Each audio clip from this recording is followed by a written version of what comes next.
I hadn't heard my daughter's voice in almost 3 months. Not even a text. Not a birthday card. Not a single visit since the doctors told me the tumor was spreading. So when the phone rang on a quiet Tuesday morning and I saw her name flash across the screen, Jessica, I didn't know whether to answer or brace myself for the letdown. Still, my thumb moved instinctively, pressing accept. "Hi, Mom," her voice said. Calm. Cold. I swallowed. "Jessica, is everything all right?" A pause. Then, "I need you to sign some paperwork. I'll come by tomorrow." That was it. "No, how are you?" "No, I miss you." Just business. I should have known better. You see, I raised Jessica on my own. Her father left when she was 3. I worked 2 jobs to keep a roof over our heads. Sewed her Halloween costumes by hand. Saved pennies for her piano lessons. I skipped meals so she wouldn't. Every decision I made for her. And now, at 76, with my bones aching and my strength fading, she treats me like a burden. Jessica married young. Too young, if you ask me. David was slick, charming in the way that made you check your wallet after a hug. He convinced Jessica to move me into this modest house after my second fall. Said I'd be safer here. But it wasn't about safety. It was about control. They took over everything, my finances, my appointments, even the food I ate. I'd always been independent, but they wore me down, inch by inch. I didn't want to believe my own daughter could be so calculating, but people show you who they are when they think you're too weak to fight back. The next morning, she showed up like a stranger. Her heels clicked across the wooden floor like they owned it. David wasn't far behind, his hand on her back like he was guiding her through enemy territory. Jessica gave me a tight smile and sat across from me at the dining table. "We brought you some forms to sign, Mom," she said, as if this were just another errand to run. "It's for your estate, just making things easier." I looked at the thick envelope. Legal language. Fine print. No explanation. "What's this?" I asked, my voice dry. David leaned in, false warmth radiating from his eyes. "It's just a trust document. We're simplifying everything in case, well, just in case, you know?" I knew. I knew exactly what this was. They weren't waiting for me to die. They were pushing me toward it. But I smiled. I nodded. I told them I'd look it over. And when they left, I watched from the window as they walked to their car, Jessica laughing at something David whispered. As if they hadn't just tried to steal my life out from under me. I stood there for a long time, gripping the envelope in one hand and my cane in the other. I wasn't going to cry. I wasn't going to scream. Instead, I sat down at the table, spread the documents out in front of me, and reached for my old reading glasses. It was time to wake up. I called the only person I still trusted, my late husband's brother, Raymond. He's a retired attorney now, cranky and skeptical, but loyal to the bone. "I need help," I said. "And I don't want Jessica or David to know." Raymond drove over that same afternoon. Sat with me for 4 hours reading every page. When he was done, he didn't say anything. He just stared at the papers, then at me, then back at the papers again. "Do you know what they're trying to do?" he finally asked. I nodded.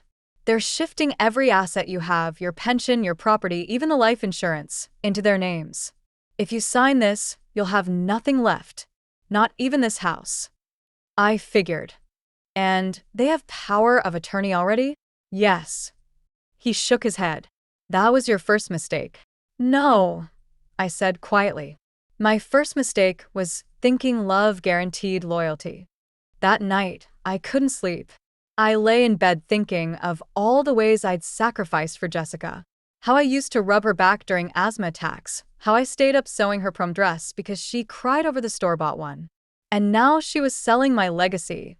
For comfort. For control. The cancer may have taken my energy, but it hadn't taken my mind. Not yet. So I got up.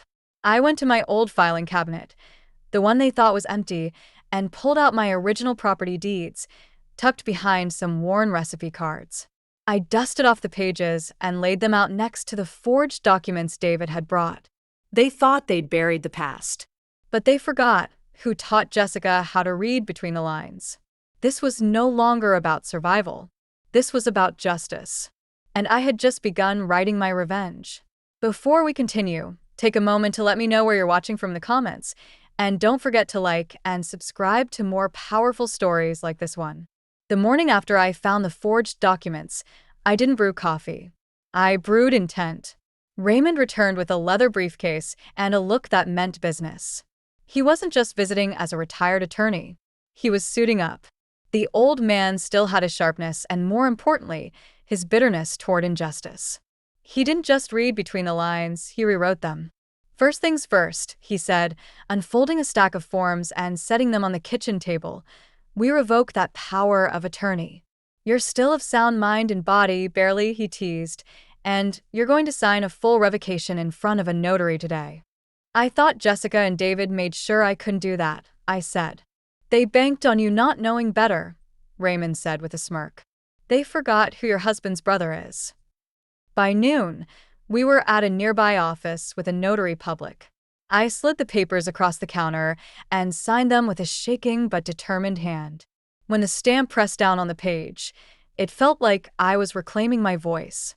Next came the hard part, waiting, watching, baiting. I played along. When Jessica called later that week asking if I'd reviewed the documents, I chuckled and said I was still going through the legalese. She didn't suspect a thing. Neither did David. They thought I was too old, too tired, too sick to fight. But I was more awake than I'd been in years. Raymond had another plan too. We'll move your real estate into a living trust, one they can't touch. You'll appoint someone you trust as the successor trustee. That way, even if something happens, they can't get their hands on it without your approval. And if they find out? I asked. Raymond leaned back in his chair and grinned. Then we make it messy. That weekend, Jessica stopped by again, this time with a bright bouquet of sunflowers and a box of pastries from that overpriced bakery downtown. Guilt or a bribe? Hi, Mom, she chirped. Thought we'd visit for a bit. David followed behind, smile tight. He always looked like he was forcing a salesman's face onto a villain's heart. I played this sweet old lady to perfection. Oh, how thoughtful. Come, sit down. I've been going over those papers. Jessica leaned forward, eyes sparkling. And I still have questions. You know how slow I read now. David's jaw twitched, but he covered it with a sip of coffee. They didn't press further. Not yet. They underestimated me. That night, I waited until the streetlights cast long shadows through the blinds and made my call. Not to Raymond this time. To Lily.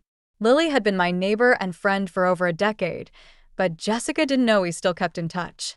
Lily had moved away last year to be closer to her grandkids, but she was still one of the few people who knew the real me, the woman who used to fix up broken bicycles, host church bake sales, and patch scraped knees with kisses and gauze. I need a favor, I told her. Can you be my eyes and ears? Always, she said, without hesitation. The next few days blurred. Jessica and David dropped in more frequently, pretending it was out of concern, but really to wear me down. Every visit, they'd try to nudge the topic. Have you had a chance to sign yet? Always casual, always smiling. I gave them cookies, distracted them with old photo albums, and played the confused widow who couldn't quite grasp all that legal talk. And all the while Lily was watching. She called me one afternoon, whispering as if she were smuggling state secrets. I just overheard something, she said. David was at the hardware store near me. I think he forgot I'd moved back. And he was on the phone. Said something about, once the old lady signs, it's ours, and mentioned a buyer. My breath caught. A buyer? Jessica and David weren't just securing their future. They were preparing to sell my house, my home, the place where I raised Jessica, where I planted roses by the mailbox, where my husband's ashes were still buried under the oak tree in the backyard. They were selling my legacy. Without my permission. Without my soul. That night, I sat in the living room with my reading glasses on, papers in front of me, pen in hand. I wrote out everything. Every date, every conversation, every red flag. Raymond had told me to document it all. And I did. Not just for court if it came to that, but for Jessica. Because someday, she'd see every word I wrote. Every way she broke my heart. 3 days later, the trap was set. Jessica called with urgency in her voice. Mom, we've arranged a lawyer to come by and help you sign. It'll just make things easier.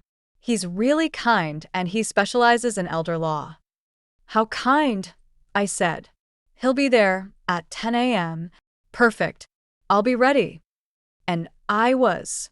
What they didn't know was that Raymond would be there too, sitting quietly in the guest room with a recorder in his pocket and a camera trained on the dining room from behind a half-cracked door. When the so-called lawyer showed up, slick suit, smug grin, I welcomed him like an old friend. Jessica and David flanked me like vultures circling a feast. The lawyer slid the papers across the table. Jessica nudged me. It's just a formality, Mom. I picked up the pen. And then I paused. Is it Jessica? I asked, my voice firm. Because this looks an awful lot like financial exploitation. And coercion. And fraud. David's face paled. Jessica blinked. The lawyer looked confused until Raymond stepped out of the guest room. Good morning, he said, flipping open his badge. I'm not just a lawyer. I'm her legal counsel. And you all just walked into a legal trap. Jessica's jaw dropped. David stood up. But it was too late. I looked at the camera and smiled. Let the games begin. The room was still, but the air was thick. Jessica's mouth hung open, caught between disbelief and panic. David, who always had a smart remark on standby, was for once completely silent. The so-called lawyer looked like he wanted to evaporate. Raymond stepped forward, notepad in hand, camera still blinking in the background. You should know, he began, voice sharp as a blade, what you just participated in, bringing a lawyer here to pressure a sick, elderly woman into signing over her estate, isn't just unethical, it's illegal. Jessica recovered first. Mom, what is this? She stammered, eyes darting between me and Raymond. Why are you recording us? You're making this into something it's not. David's mask dropped instantly. This is entrapment. Raymond barked a bitter laugh. Entrapment? Son, this isn't a movie. No one tricked you into being greedy. You walked in here, papers in hand, ready to con a dying woman out of her home and assets. That's not entrapment. That's evidence. The lawyer stood, adjusting his tie nervously. I was told this was a consented document signing. If there's any conflict, Raymond cut him off. Save it. I already ran your credentials. You're not licensed in this state. In fact, I have reason to believe you're not a lawyer at all, just a notary for hire David found online. I should leave, the man muttered. You should, I said calmly, and never step foot in my house again. He didn't wait for another word. He bolted, nearly tripping on the rug on his way out. That left the three of us, Jessica, David, and me. I don't understand, Jessica said quietly. Her voice didn't have that same sharpness anymore. Why would you do this to me, Mom? The question hit harder than it should have. Why would I do this to you? I leaned forward, folding my hands in front of me. Jessica, do you remember the night your father left? You were 3. You curled up on the couch with your stuffed bear, and you asked me if I would ever leave you too. Do you remember what I said? She didn't answer. I told you no. I told you I would never leave you. I told you I would fight for you with everything I had. Tears were stinging the corners of my eyes now. I did that, Jessica. For 40 years. Every birthday, every holiday, every scraped knee and broken heart, I was there. I worked 3 jobs at one point just to make rent and pay for your school shoes. And this is what you do in return. Jessica's jaw trembled, but she said nothing. I'm not just your mother. I'm a person, a woman, and I deserve better than to be tricked, discarded, and sold off like a liability. David scoffed. Oh, come on. It's not like you were going to live forever. We were just trying to simplify things. That was it. I stood up. You're right, David. I won't live forever. Which is why I'm making damn sure the days I do have left are mine. Raymond stepped beside me, voice firm. You two have until this evening to pack up and leave the premises. We've already filed the revocation of power of attorney with the county clerk and submitted a report to Adult Protective Services. Jessica gasped. You called APS? They'll want to interview you both, Raymond said. You can try to spin it, but between the forged trust documents, the pressure tactics, and the notary scam, let's just say I wouldn't recommend it. David turned on his heel and stormed down the hallway. I heard the slamming of drawers and the thump of suitcases being yanked from closets. Jessica lingered. Her hands were shaking. I didn't mean for it to get like this. I looked at her, long and hard. But you let it. And now you'll live with that. They were gone by sunset. I stood at the doorway, watching their car pull away, Jessica in the passenger seat, staring straight ahead, David gripping the wheel with a scowl that could burn steel. I didn't wave. I didn't cry. I just shut the door. And breathed. The house was quiet again. Not empty, but peaceful. Raymond sat back down at the kitchen table and took off his glasses. That went better than I expected. Thanks to you, I said softly. He shook his head. You were the one who stood up. You just needed backup. I walked over to the cabinet and pulled down an old tin of chamomile tea. My hands didn't shake as I poured the water. I thought I would feel sadder, I admitted. Why would you? Raymond asked. Because she's my daughter. He paused, then said, that doesn't mean she gets to break you. Blood may be thicker than water, but loyalty is thicker than both. I smiled faintly. I think I'd like to redo the garden this spring, I said suddenly. Maybe take up painting again. Start small. You've got time, Raymond replied. And no one leeching off of you anymore. Later that night, I sat in bed with a lamp on and a notebook in my lap. I wrote letters. One to my bank. One to my doctor. One to the neighbor boy who always brought my paper inside. And one to Jessica. I didn't know if I'd ever send it, but I wrote it anyway. You were my world once it began. But a world that doesn't protect you isn't a home. It's a prison. I capped the pen and turned out the light. For the first time in years, I slept deeply. No fear. No guilt. Just peace. But the story wasn't over yet. Jessica wasn't done. And I knew it. It started with a letter. Not a call. Not a visit. Just a thick envelope, delivered by courier, stamped with a cold, metallic logo that looked expensive and heartless. I sat at the kitchen table as the clock ticked past 10 a.m., the sunlight warm on my hands. The teacup beside me was still steaming, but the sight of that envelope drained all the warmth from the room. I tore it open, fingers trembling, not from fear, but from a deep, gnawing anticipation. Inside were 10 pages of legal threats. Jessica and David were suing me for elder abuse. The irony was suffocating.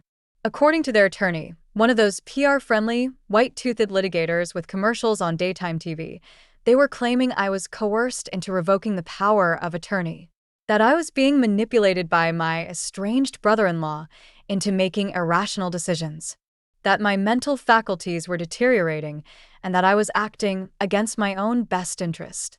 And they wanted the house. Again. I let out a bitter laugh. It echoed through the empty kitchen like a ghost that refused to be quiet. They weren't done with me. They were just changing tactics. Raymond came over that evening.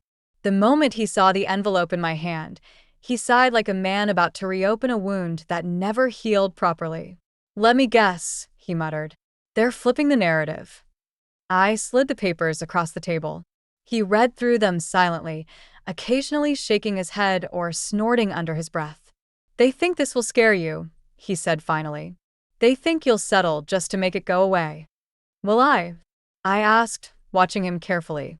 Raymond looked up, eyes steely. Not if I have anything to do with it. We spent the next few hours building a new defense, organizing documents, compiling witness lists, gathering evidence. The video footage of their earlier visit. The notary's unverified credentials. The timeline of Jessica's sudden concern after learning about the tumor.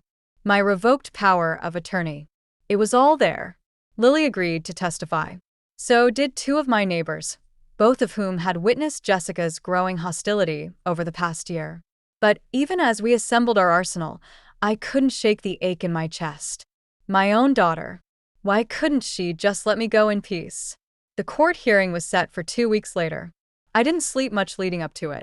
I kept imagining myself on the stand, the lawyer twisting my words, painting me as a senile old woman who'd been poisoned against her own family. I didn't fear losing the case. I feared losing the last remnants of the daughter I had once loved so deeply. The morning of the hearing, I dressed with care. A navy blue blouse, gray slacks, and the pearl earrings my late husband gave me on our 30th anniversary. I wore them like armor. Not flashy, but full of meaning. Raymond picked me up and drove in silence, his jaw set, fingers white on the steering wheel. When we arrived, Jessica was already there. She looked different. Tired. Heavier. Not in weight, but in burden. She wore a beige suit, far too formal, like she was auditioning for sympathy. David sat beside her, scrolling through his phone like he was waiting for a lunch order. They didn't look at me. I didn't look away. The courtroom was small, just a few pew-like benches, a long table, a raised desk where the judge eventually sat. It wasn't like the dramas you see on TV. No gavel slams. No outbursts. Just a slow, quiet unraveling. Jessica's lawyer went first. She painted a picture of a vulnerable, elderly woman being manipulated by an outsider with an alleged grudge against the family. She pointed to my diagnosis, terminal cancer, as evidence of impaired cognition. She called Jessica devoted and claimed I'd been isolated and coached. I sat there, jaw clenched, hands folded in my lap. And then it was our turn. Raymond stood, slow and deliberate, and began with a single question. "Mrs. Green," he asked me, "can you explain to the court why you chose to revoke power of attorney from your daughter?" I leaned forward. "Yes," I said, my voice calm but full. "Because she was trying to steal everything I've built." There were gasps. A few glances exchanged in the back row. I laid it all out. The pressure to sign documents I didn't understand, the sudden shift in Jessica's behavior after my diagnosis, the fake lawyer, the threats, the silence. Then came the video. Raymond played the hidden camera footage, Jessica smiling as David slid the forged documents across the table, her voice casual as she told me it was just a formality. The judge watched without expression. David's face flushed red. Jessica looked like she might crumble. We called Lily next. She told the court about David's call from the hardware store, about the mention of a buyer. Then came my neighbor, Mrs. Collins, who described seeing David taking photos of the house with a clipboard. Every brick of their story crumbled like dust. By the end of the day, Jessica was no longer holding David's hand. The judge didn't make a ruling that day, said she'd review everything and issue a decision within the week. But I didn't need to hear her ruling to know we had won. As we walked out of the courtroom, Raymond put a hand on my shoulder. "You did good today." "I just told the truth," I said. He smiled. "That's more than most people do in that room." We passed Jessica in the hallway. Her eyes were red. Her hands fidgeted at her sides. For a brief second, she opened her mouth, like she was going to speak. But then she turned away. And I kept walking. I wasn't angry anymore. Just empty. Because you don't win when you destroy your child in court. You just survive it. But that night, as I sat at the kitchen table and looked around at the house I had nearly lost, I realized something. Jessica didn't just come for my assets. She came for my dignity. And that I would never let her take again. 3 days after the hearing, the judge's decision came in the form of a letter. I didn't rush to open it. Instead, I stared at the envelope on my kitchen counter, surrounded by the soft ticking of the wall clock and the hum of the fridge. This house had become more than shelter. It was the last place that still felt like mine. The last place untouched by Jessica's betrayal.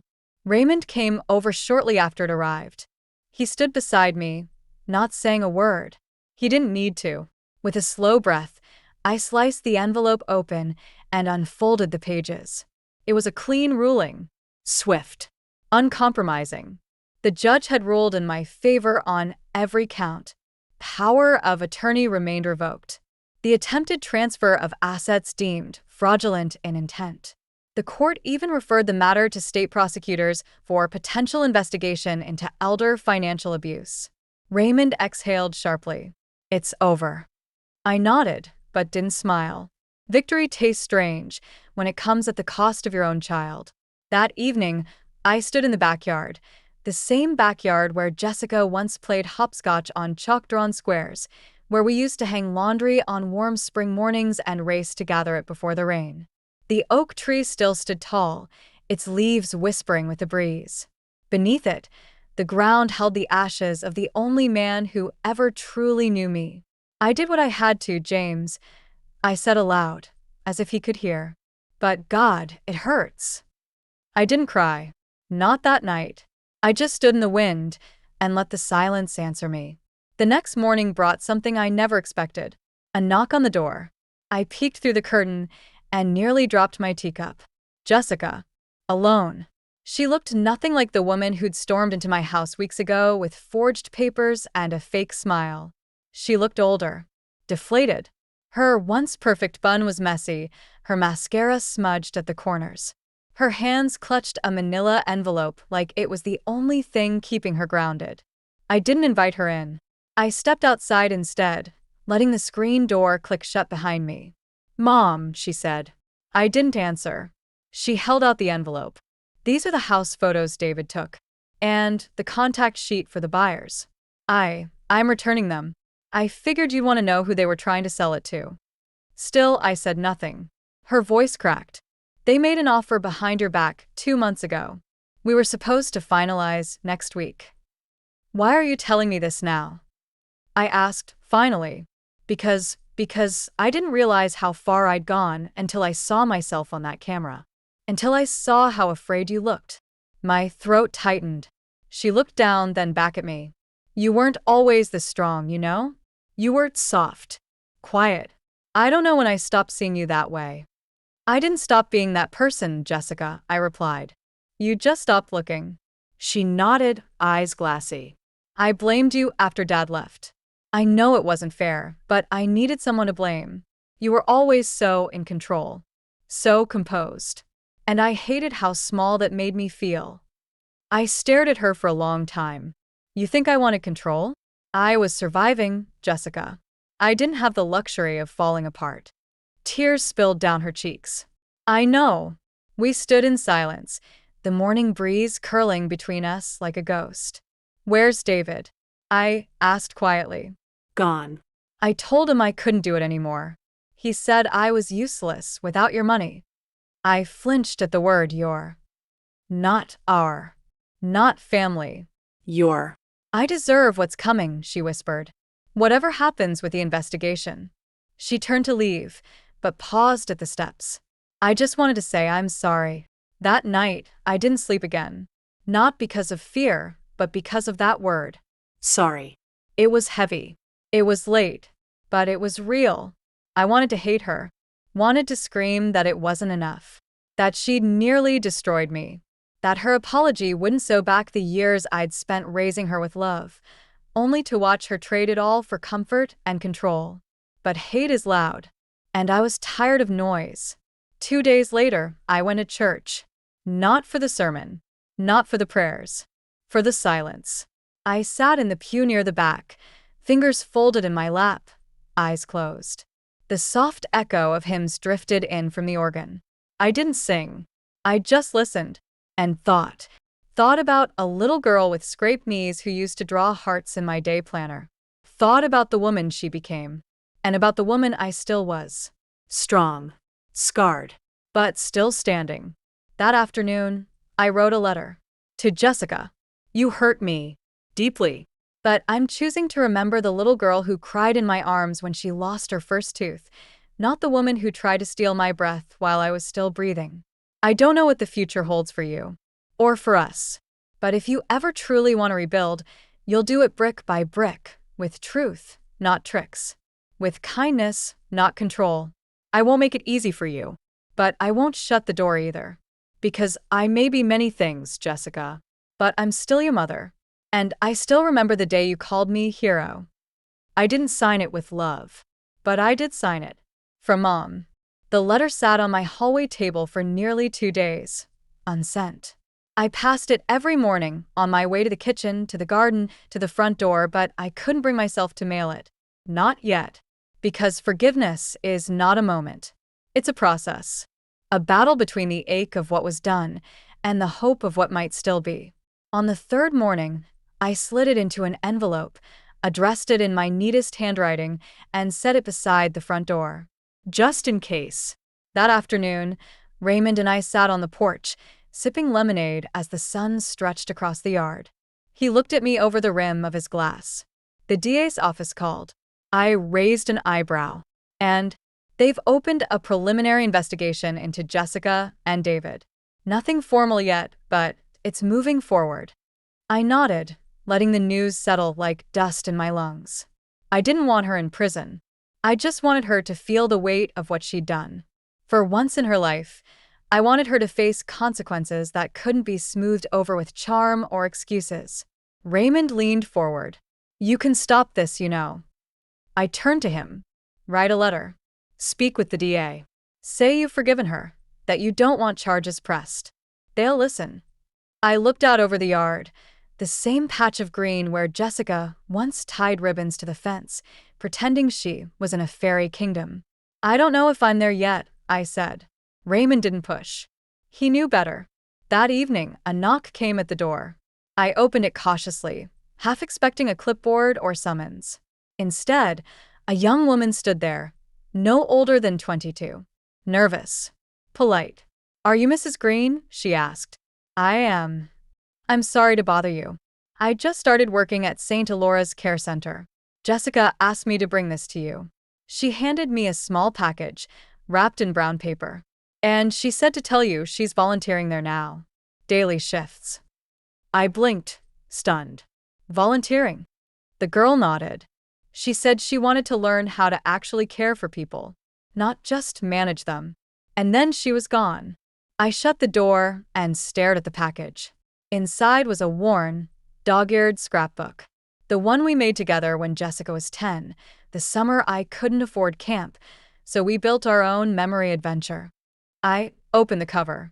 Inside were photos of a crooked cake, a beach picnic, Jessica in her handmade costume for the neighborhood parade. And tucked between 2 pages was a note. I can't undo what I did, Mom, but I can relearn who I was before the money made me selfish. If you don't want to see me again, I understand. But I'm going to earn the chance anyway. The next morning, I walked to the post box and slid in the letter I had written. Not because everything was healed, but because healing had begun. Life grew quieter after that. Raymond helped me restructure my will, this time with no loopholes, no traps. Just clean instructions. My estate would go to a scholarship fund in my husband's name. 4 single mothers putting themselves through school. I'd already made my peace with the fact that Jessica might not be in it. I spent my days in the garden again, hands deep in the dirt, planting tulips and rosemary and lavender. It felt good to nurture something and expect nothing in return. And then, one Tuesday afternoon, Jessica came. No knock. No fanfare. She stood at the edge of the yard in jeans and a pale blue sweater, eyes red, hair tied back in a messy braid. She didn't walk to the door. She sat on the front steps, like she used to do when she got home from school and didn't want to come inside just yet. I watched her from the window for a full 10 minutes. Then I opened the door. We didn't talk much that first visit, just sat, side by side, watching the wind rustle the leaves. She didn't bring excuses. She didn't ask for anything. She just showed up. Sometimes that's all someone broken can do. When she finally stood to leave, I said only one thing. You may never fix what you broke. She nodded. But I'm willing to see what you build instead. Her eyes filled again, but she smiled. I'd like to try. That night, I sat at the kitchen table and wrote another letter. This one wasn't to a bank, or a court, or a lawyer. It was to myself. A simple line. You survived what you never imagined, and you still have more love to give.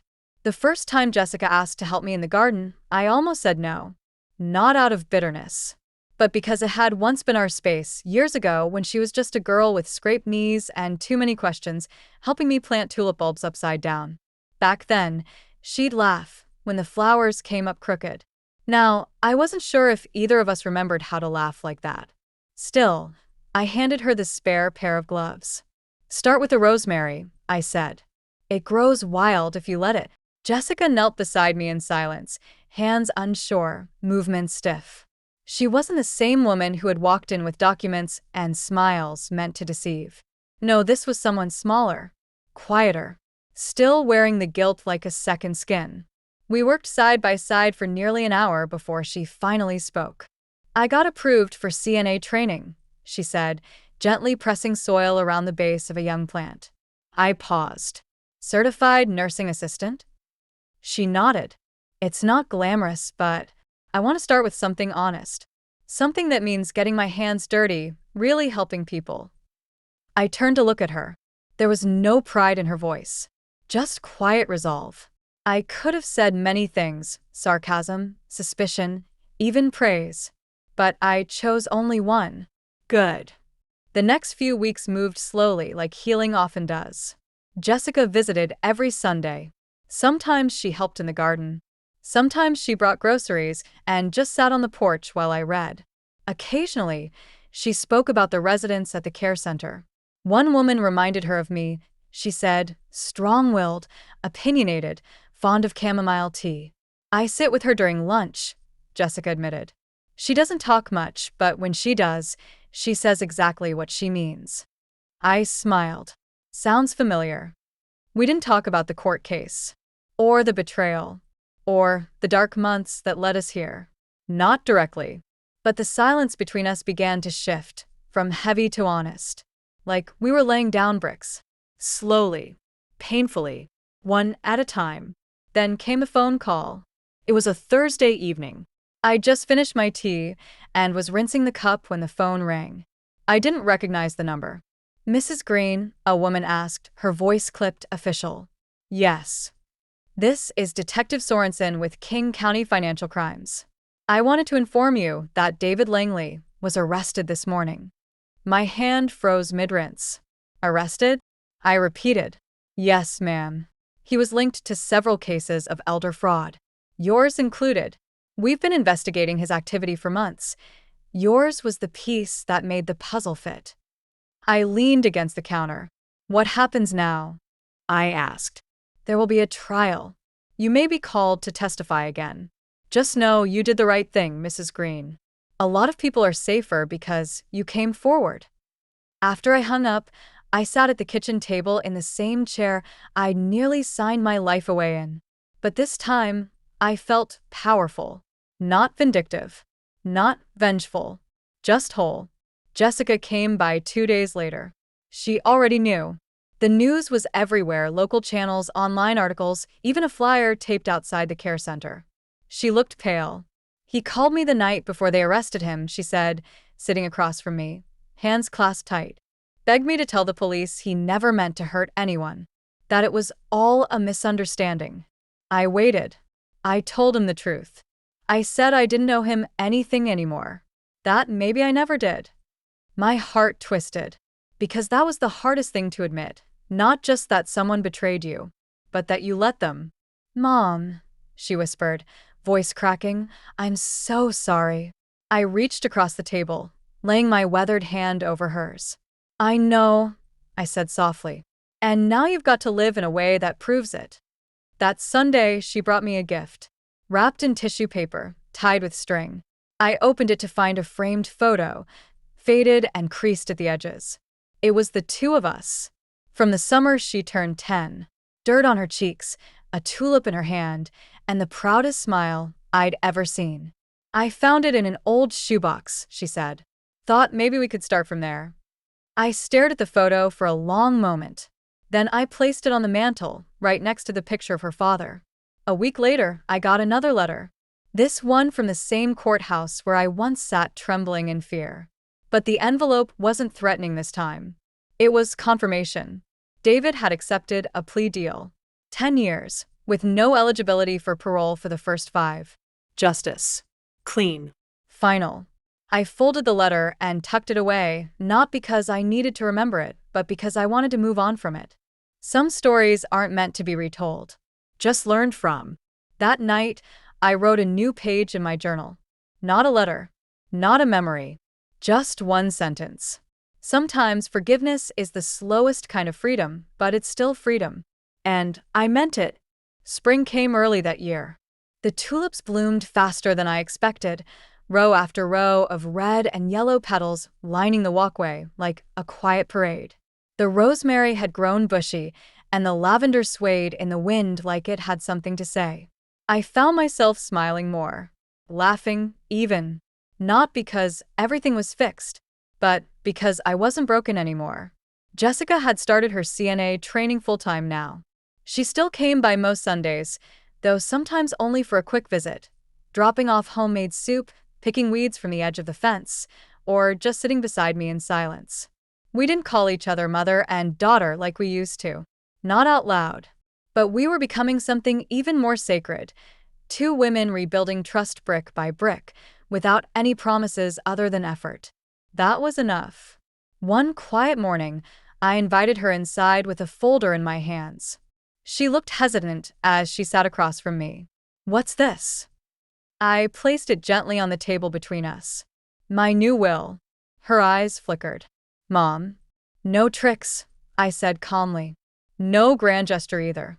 I've rewritten it to reflect the truth, my values, not my guilt." She opened it slowly, scanning the pages. "You're not getting the house," I added before she could ask. She looked up, startled. "I'm leaving it to the scholarship fund. But there's a letter in there.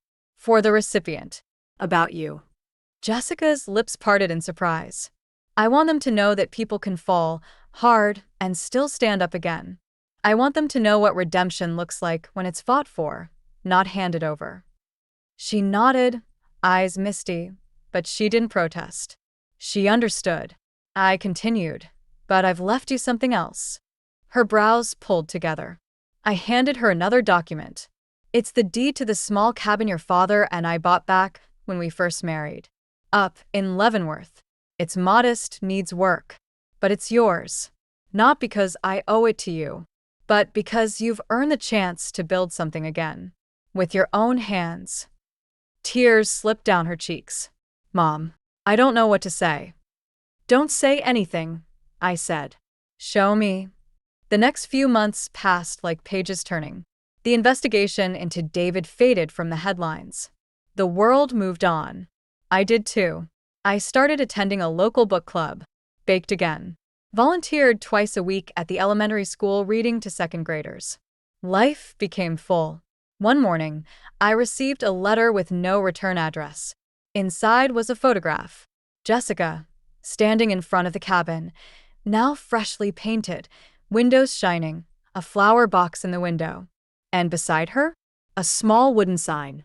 Rosemary Cottage. Beneath it, a note scribbled in pencil. "You taught me how to grow again." I pressed the photo to my chest and closed my eyes. On my 77th birthday, the house was full. Laughter spilled through the rooms. Neighbors, old friends, Lily and her grandkids, even Raymond, grumpier than ever, but somehow smiling more. Jessica stood in the kitchen, stirring the lemonade, helping Lily arrange plates, chatting with the guests like she'd always belonged. At one point, she came to sit beside me. "You okay?" she asked softly. I nodded, looking around. "It's not the party I imagined, but it's perfect." She smiled. "I didn't get you a gift this year." "That's all right," I said. "You're here." Jessica hesitated. "Actually, I do have one thing." She handed me a small envelope. Inside was a single page. Typed. Simple. It was her official acceptance into the nursing program at the community college. "I figured if I'm going to care for others," she said, "I should learn to do it right." My hand trembled as I set the paper down. "I'm proud of you," I said. She didn't answer. She just hugged me. Tight. Long. Like she was hugging not just her mother, but the years we'd lost. The pieces we'd picked up. The future we were still quietly building. That night, after everyone had gone and the house had grown quiet again, I stood in the hallway, staring at the photo on the mantel. The one of Jessica at 10. And beside it now, the new photo, Jessica at 37, standing proud in front of the cottage she restored. Two lives. One journey. Marked by pain, mended with love. I sat down at the kitchen table and opened my journal one last time. I wrote only one sentence. Some stories begin again in the middle, right where they almost ended. And this time, I signed it with love. Mom. If this story moved you, please take a second to like the video. It really helps more people discover these powerful stories. And if you believe in second chances, justice, and the quiet strength of motherhood, subscribe for more emotional stories just like this one.